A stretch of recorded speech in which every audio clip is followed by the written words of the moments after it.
Today, we're going to build a Delta-7 Jedi Starfighter using 14 LEGO pieces. These are all the pieces you are going to need. In the description of this video, I left the piece names, count, and design IDs.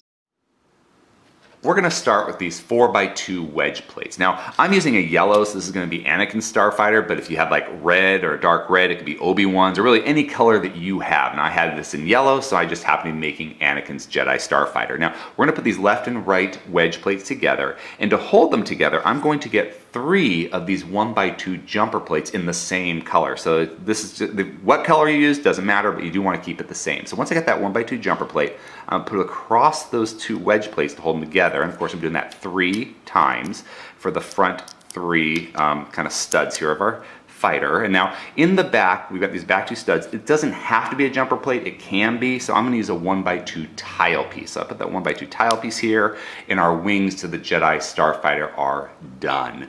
But now I need to make that center kind of stripe and make it more streamlined. To do that, I'm going to get one of these 2x1 curved slope pieces, and you got that little notch there in the back. I'm going to put that on my front stud here, and it's going to give it that more aerodynamic and pointed look to my Jedi Starfighter. But it doesn't quite go down enough. I definitely want to make this more streamlined because these Jedi Starfighters are very maneuverable. So I'm going to get a 1x1 plate piece here and just put it right there where that stud is overhanging, that slope is overhanging, and you kind of see it's more aerodynamic now and smooth. Now I'm going to continue that kind of that stripe down the back, and to do that on that next stud on my jumper plate, I'm going to get a 1x1 tile piece, put that there, kind of continuing the stripe, and then on the back I'm going to get a 1x2 plate piece, and this 1x2 plate piece is going to go on that back stud and across the back. And this is why you don't have to have that be a jumper plate, is this 1x2 plate is going to take care of that. But now it's the cockpit. For the cockpit, I'm going to get a cheese wedge slope in translucent black and put it on that front stud there on my 1x2 plate, so it's facing down and going up towards the back.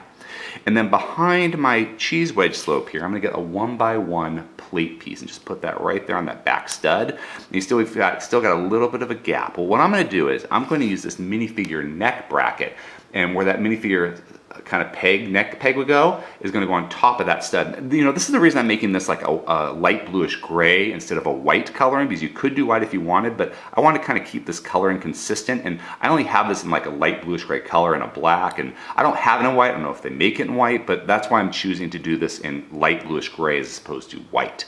Now on that back stud here, I'm going to get this cheese wedge slope, and I'm going to put the cheese wedge slope on the thin end is going down, and the thick end is going towards the top to kind of create that back tail fin of the Jedi Starfighters, because these things, again, were very maneuverable and fast to handle those Jedi skills. But here's my completed Delta-7 Jedi Starfighter for Anakin Skywalker to fight off the droid army in the Clone Wars. If you enjoyed this video, please subscribe or check out some of our other videos. Until next time, let's keep building together.